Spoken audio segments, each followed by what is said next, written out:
Bonjour et bienvenue sur Le Panier, le premier podcast e-commerce et retail en France. Changement de format, je vous propose une petite dizaine d'interviews enregistrées en live lors du salon One-to-One e-commerce et retail à Monaco qui a eu lieu mi-mars 2024. Le One-to-One, c'est le salon incontournable du e-commerce et du retail en France où se croisent tous les acteurs qui comptent dans le secteur. J'ai voulu creuser quelques sujets qui me tenaient à cœur, dont l'UGC, les avis, les retours, la seconde vie et la circularité, avec une pointe d'IA dans tout cela. Bonne écoute!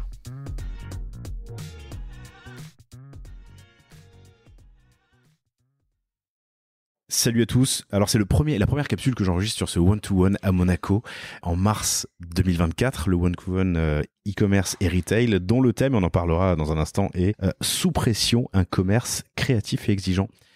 Pour cette première capsule, alors ce sera peut-être pas la première à sortir, mais c'est la première en tout cas que j'enregistre, donc je suis tout guilleré.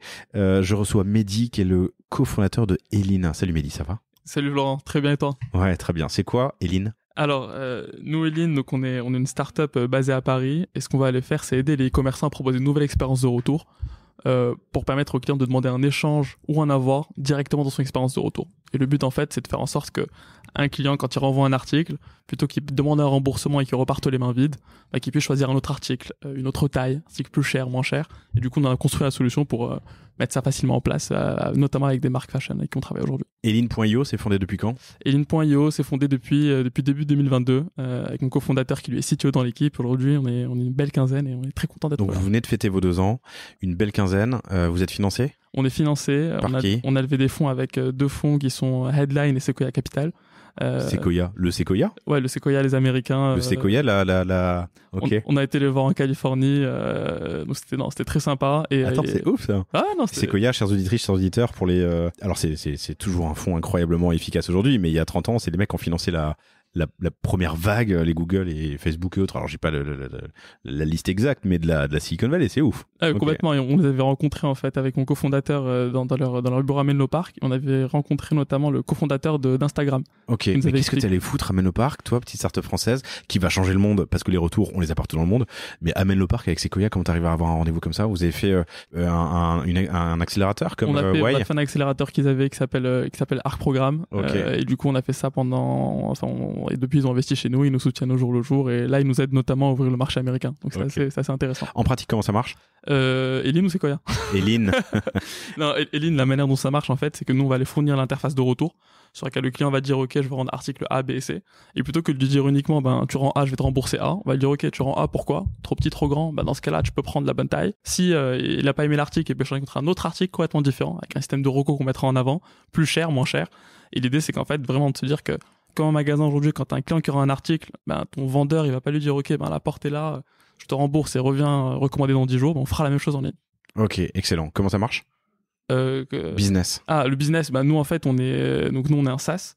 On va aller pricer à l'année une licence. Et ensuite, on est surtout, notre pricing est beaucoup basé sur le succès. On va prendre une commission sur le montant qu'on va réussir à convertir en échange ou en avoir pour le client. Et donc, le montant qu'on aura évité en remboursement. Donc, mais il y a un fee minimum?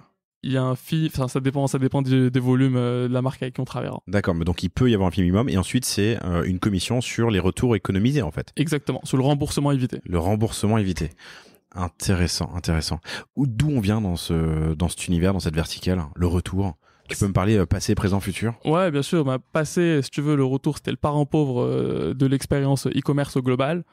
Tu vois, il y a 3-4 ans encore, le client, quand il voulait faire un retour, on lui disait, voilà l'entrepôt et maintenant débrouille-toi. On lui donnait pas d'étiquette, on lui donnait rien.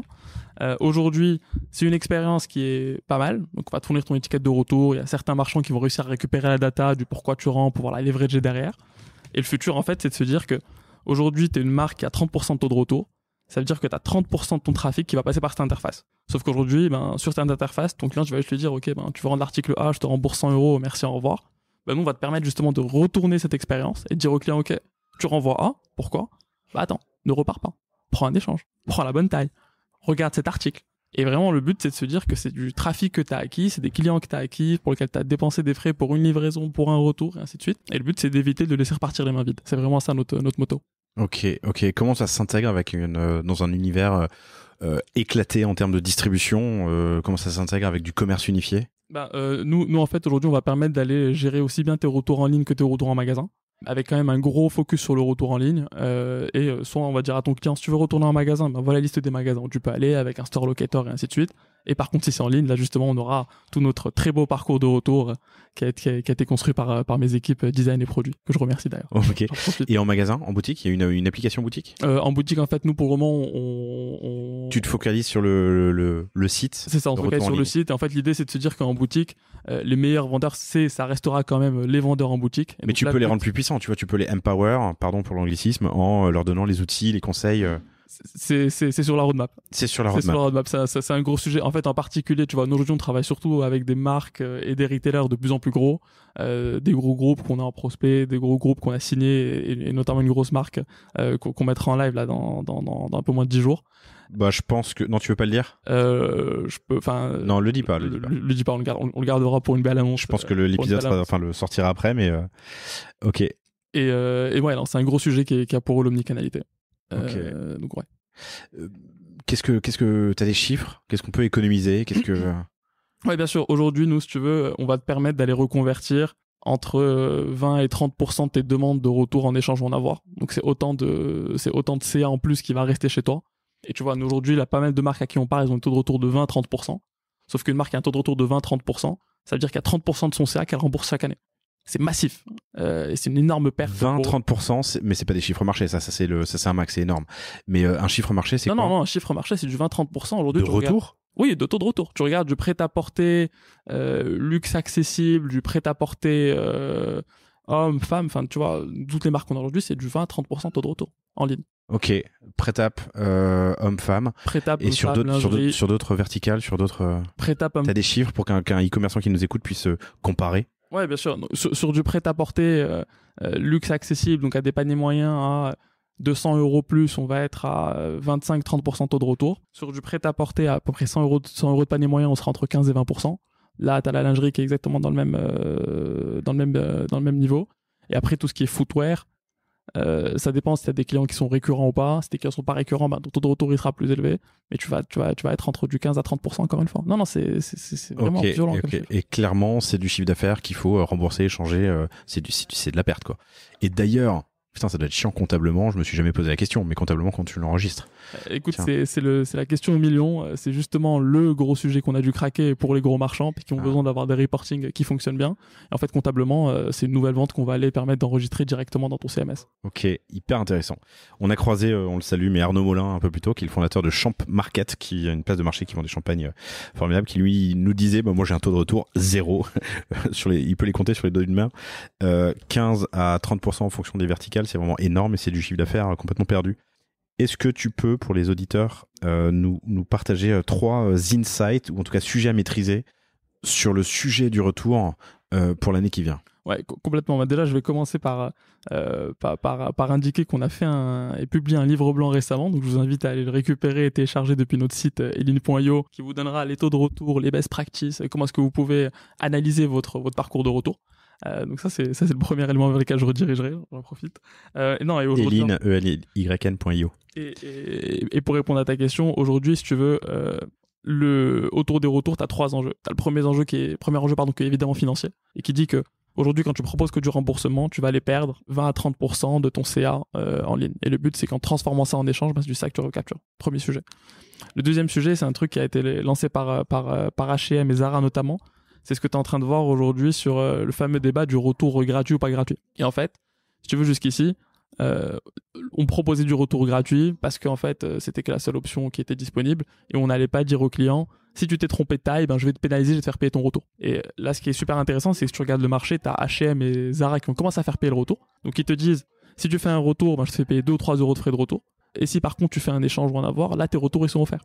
Et du coup, nous, c'est ce qu'on a permis à mettre en place d'un point de vue expérience client, c'est de dire à ton client, si tu renvoies ton article et que tu prends un remboursement, je te fais payer 3, 4, 5 € de frais de retour. Et du coup, on va aller, en quelque sorte, pénaliser le client qui s'amuse à faire du wardrobing et qui fait des retours pour faire des retours. Par contre, si ton client s'est trompé de taille... Du wardrobing? Le wardrobing, c'est les clients qui... C'est une wardrobe, ouais. C'est les clients qui commandent des articles, les utilisent pendant un week-end et les renvoient et se font rembourser derrière. Donc ça, c'est typiquement le genre de comportement qu'on a envie d'aller combattre. Et nous, l'idée, c'est de se dire, c'est vraiment de réconcilier les clients et les commerçants et de dire, si tu t'es trompé sur ta taille, c'est pas un problème. Tu peux demander un échange, ton retour est gratuit, tu as un service client qui est là. Par contre, Si tu es là juste pour commander des articles et les renvoyer et te faire rembourser derrière, je te ferai payer ton frais de retour. Et c'est le gros shift qu'on est en train de voir chez les marchands. Et tu as de plus en plus de marques qui vont justement proposer cette alternative au remboursement. Excellent, hyper intéressant. J'aimerais bien que tu commences une phrase par on va pas se mentir. Ouais, c'est un bon point. Bon, je vais la tenter comme ça. On va pas se mentir. Aujourd'hui, tu as un marché e-com qui est extrêmement compliqué. Tu as beaucoup de marques et de retailers qui prévoient une croissance flat pour 24, pour 25. Et en fait, le but, c'est qu'avec les retours, ils puissent prendre de la croissance en réduisant leur taux de remboursement, en récupérant du PNL. Donc, on va pas se mentir, les retours, c'est pas mal pour taper vos objectifs de croissance. Cool. C'est intéressant parce que ça rejoint un peu le thème du one-to-one cette année qui est sous pression, un commerce créatif et exigeant. Clairement, c'est ce qu'on a vu. 2020, Covid, ça part dans tous les sens. 2021, une énorme croissance. 2022, l'argent se fait rare et cher. Et on cherche de la renta, pareil sur 2023. Donc 2024, c'est ce qui va arriver. Aller chercher des euros là où ils sont. C'est ça. Nous aujourd'hui, il y a un seul mot que nos clients reprennent à chaque fois et nos prospects, c'est ROI. C'est très bien, je vois ce que vous me proposez, mais est-ce que ça me permet de gagner de l'argent, ça me permet de faire mes objectifs ou pas? Le temps de l'expérience client à tout prix et de la croissance folle, il est, je pense, derrière nous. Et là, l'idée, c'est de se dire, OK, comment est-ce que je fais de la profitabilité? Cool. Mehdi, merci infiniment pour ton temps. Première capsule, elle était très cool. Retrouvez Mehdi sur LinkedIn, MEHDI, Hachad, H-A-C-H-A-D, et évidemment, allez faire un tour sur elyn.io. Merci Mehdi. Merci beaucoup Laurent. Salut. Merci d'avoir écouté cet épisode du panier jusqu'au bout. J'espère qu'il vous a plu. Si c'est le cas, abonnez-vous pour ne rater aucun épisode. Parlez-en autour de vous et surtout, laissez-moi une note et un commentaire 5 étoiles sur Apple Podcast. N'hésitez pas non plus à le partager à chacun de vos amis dans le business. Chaque nouvel auditeur est une victoire. Si vous avez besoin de lancer ou refondre votre site internet, de créer un Shopify ou un WooCommerce, de performer avec une stratégie de contenu efficace, n'hésitez pas à me contacter à l'adresse lepanier@causeavostra.com. On se fera un plaisir de vous répondre. Et enfin, et surtout, inscrivez-vous à la newsletter du panier sur lepanier.io. À bientôt pour un prochain épisode.